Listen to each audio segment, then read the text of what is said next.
है। अगला प्रश्न देखिए आपके सामने आ चुका है। क्या कह रहा है आपका अगला प्रश्न?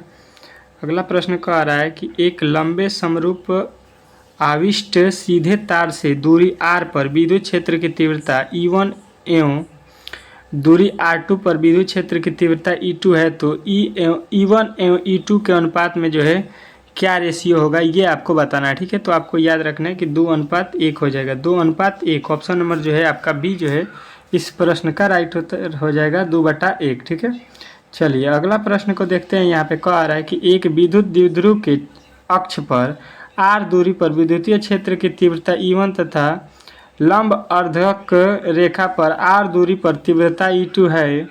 E1 एवं E2 के बीच का कोण 0 डिग्री है, तो E1 अनुपात E2 एवं 0 डिग्री होंगे। क्या 0 डिग्री होंगे, ये आपको बताना है। ठीक है, तो ये जो है आपका राइट उत्तर हो जाएगा 2:1 डिग्री। ठीक है, अगला प्रश्न देखिए आपके सामने आ चुका है। बहुत ही इंपॉर्टेंट प्रश्न है आपका।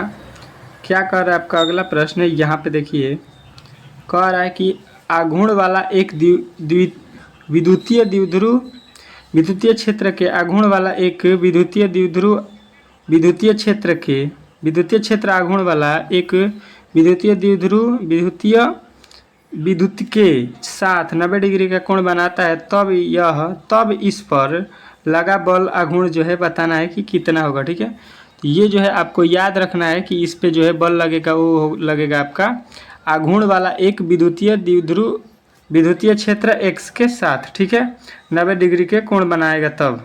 ठीक है, चलिए अगला प्रश्न देखिए आपके सामने आ चुका है। अब देखिए यहाँ पे आपका अगला प्रश्न आ चुका है। कह रहा है आघूर्ण वाला एक विद्युतीय द्विध्रुव विद्युतीय क्षेत्र आघूर्ण वाला एक विद्युतीय द्विध्रुव, यहाँ पे ये तो सवाल आपका नहीं, ये नहीं है। विद्युतीय द्विध्रुव आघूर्ण वाला एक विद्युतीय द्विध्रुव विद्युतीय क्षेत्र के साथ 90 डिग्री का कोण बनाता है, तब इस पर लगा बल आघूर्ण क्या होगा, तो ये जो है आपको बताना है कि P × E हो जाएगा इसमें। ठीक है, चलिए अगला प्रश्न देखिए आपके सामने आ चुका है। यहाँ पे क्या कह रहा है आपका अगला प्रश्न कि आघूर्ण वाला एक विद्युतीय द्विध्रुव आघूर्ण क्षेत्र आघूर्ण वाला एक विद्युतीय अधिकतम बल आघूर्ण तब अनुभव करेगा घूर्ण वाला द्विध्रुव अधिकतम बल आघूर्ण तब अनुभव करेगा तथा आघूर्ण वाला एक विद्युतीय द्विध्रुव विद्युतीय क्षेत्र के साथ के बीच का कोण जो है कितना होगा, तो ये आपको बताना है। 90 डिग्री के कोण पर अधिकतम जो है विद्युत द्विध्रुव आघूर्ण महसूस करेगा। ठीक है, अनुभव करेगा। एक विद्युतीय द्विध्रुव के केंद्र से 100 सेमी की दूरी पर दो बिंदु A एवं B स्थित हैं। A अक्षीय बिंदु है तथा B निरक्षीय बिंदु। विद्युत क्षेत्र की तीव्रता A पर आघूर्ण वाला एक विद्युतीय द्विध्रुव विद्युतीय तब B पर तीव्रता होगी, तो B पर जो तीव्रता होगी वो आपको याद रखना है कि विद्युत केंद्र से 100 मीटर की दूरी पर होगी। ठीक है, विद्युत केंद्र से 100 मीटर की दूरी पर। अगला प्रश्न कह रहा है 8वां कि दो विद्युत क्षेत्र रेखाएं एक दूसरे को परस्पर कोण पर काटती है। दो विद्युत क्षेत्र रेखाएं एक दूसरे को कितने पर काटती है, तो आपको बताना है कि एक दूसरे को कभी नहीं काट सकती हैं। दो विद्युत क्षेत्र रेखाएं आपस में कभी भी एक दूसरे को क्रॉस नहीं करती हैं, काटती नहीं है। ठीक है, अगला प्रश्न देखिए कह रहा है कि विद्युत आवेश का क्वांटम ESU मात्रक होता है। विद्युत आवेश का क्वांटम जो होता है ESU का मात्रक क्या होता है, ये आपको बताना है। तो आपको याद रखना है कि 4.78 × 10⁻10। ठीक है, ऑप्शन नंबर ए जो है इस प्रश्न का राइट उत्तर हो जाएगा। ठीक है, अगला प्रश्न कह रहा है एक विद्युतीय द्विध्रुव को विपरीत आवेशों से बना है, जिनके परिमाण यहाँ पे दिए गए हैं, ठीक है, और इनके बीच की दूरी जो है यहाँ पे दी गई, तो विद्युतीय द्विध्रुव आघूर्ण का वैल्यू जो है आपको बताना है। तो ये जो है आपको याद रखना है कि यहाँ पे विद्युतीय द्विध्रुव आघूर्ण का वैल्यू हो जाएगा 7.68 गुणे 10 के पावर -29 सेमी। अगला प्रश्न देखिए, कह रहा है कि मूल बिंदु पर एक धन बिंदु आवेश Q स्थित है, जबकि x बराबर दूरी बराबर 2 सेमी पर एक बिंदु धन आवेश 2Q स्थित है, 2 कूलम स्थित है। तो यहाँ पे आपको बताना है कि वह बिंदु जो है क्या है, ठीक है।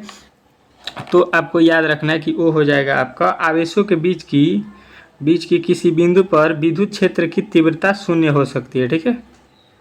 चलिए अगला प्रश्न को देखते हैं। यहाँ पे अगला प्रश्न क्या कह रहा है आपका, एक विद्युत द्विध्रुव को विद्युत क्षेत्र में रखा जाता है, तो जो y अक्ष पर दिष्ट और x अक्ष की ओर जाने पर बदलता है, पर y एवं z अक्ष की ओर अचर रहता है। यदि द्विध्रुव x अक्ष पर स्थित हो तो कुल बल एक विद्युत द्विध्रुव को विद्युत क्षेत्र में रखा जाता है जो आपका हो जाएगा क्या, तो वो x अक्ष की ओर हो जाएगा, ठीक है, x अक्ष की ओर, ठीक है। अगला प्रश्न देखते हैं। कह रहा है कि एक ही पदार्थ के धातु के दो गोले A एवं B दिए गए हैं, पर एक पर Q आवेश और दूसरे पर -Q आवेश है। तो ये जो है धातु आपको बताना है कि कैसा है। तो आपको बताना है कि Q जो है B जो है द्रव्यमान बढ़ेगा, B का द्रव्यमान जो है बढ़ जाएगा, ठीक है। अगला प्रश्न देखिए, कह रहा है इलेक्ट्रॉन का विशिष्ट आवेश होता है, इलेक्ट्रॉन पर जो आवेश होता है वो कितना होता है, तो 1.8 गुणे 10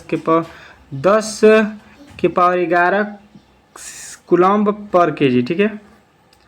अगला प्रश्न देखिए, कह रहा है डिवाइड मात्रक है, डिवाइड जो होता है वो किसका मात्रक है, तो आपको याद रखना है विद्युत द्विध्रुव आघूर्ण का जो है मात्रक डिवाइड होता है, ठीक है। अगला प्रश्न देखिए, कह रहा है कि एक आवेशित चालक की सतह के किसी बिंदु पर विद्युतीय क्षेत्र की तीव्रता का मान जो होता है वो क्या होता है, तो आपको बताना है कि सतह के लंबवत होती है, ठीक है, सतह के लंबवत, ठीक है। ऑप्शन नंबर जो है बी जो है इस प्रश्न का राइट उत्तर होगा। कह रहा है एक कूलम्ब आवेश बराबर क्या होता है, ठीक है। एक कूलम्ब आवेश जो है आपको याद रखना है कि एक कूलम्ब आवेश बराबर होता है 2.99 गुणे 10 के पावर 9 ESU, ठीक है। अगला प्रश्न देखिए आपके सामने आ चुका है। कह रहे यदि गोले पर आवेश 10 μc हो तो उसकी सतह पर विद्युतीय फ्लक्स जो है आपको बताना है कितना होगा, ठीक है। तो आपको विद्युतीय फ्लक्स जो है बताना है 36 पाई गुणे 10 के पावर 6 न्यूटन मीटर स्क्वायर बटा कूलम्ब, ठीक है। अगला प्रश्न देखिए, कह रहा है चित्र दर्शाता है कि दो आवेश Q1 तथा Q2 के कारण विद्युतीय क्षेत्र रेखा पर आवेशों का बाहरी चिन्ह क्या है। चित्र दर्शाता है कि दो आवेश A दोनों ऋणात्मक है, ठीक है। तो यहाँ पे जो है ये क्या होने वाला है, तो आपको याद रखना है कि ये जो होगा ये आपका दोनों जो है ऋणात्मक होगा। ऑप्शन नंबर ए जो है आपका राइट हो जाएगा, ठीक है। दोनों क्या होंगे, ऋणात्मक होके इस केस में, ठीक है। तो यहाँ पे जो है आपके टोटल 20 प्रश्नों को हम लोगों ने कंप्लीट कर लिया है इस सेट में पहला में, ठीक है। अगर ये वीडियो अच्छा लगा हो और इसके बाद से 20 के बाद से हम लोग 40 तक को प्रश्नों को अगले सेट में करेंगे। इसको देखने के लिए प्लीज़ हमारे चैनल पर नए आए हैं तो प्लीज़ चैनल को सब्सक्राइब कीजिए और वीडियो को लाइक कर दीजिए, ठीक है। मिलते हैं अगले वीडियो में, तब तक के लिए धन्यवाद।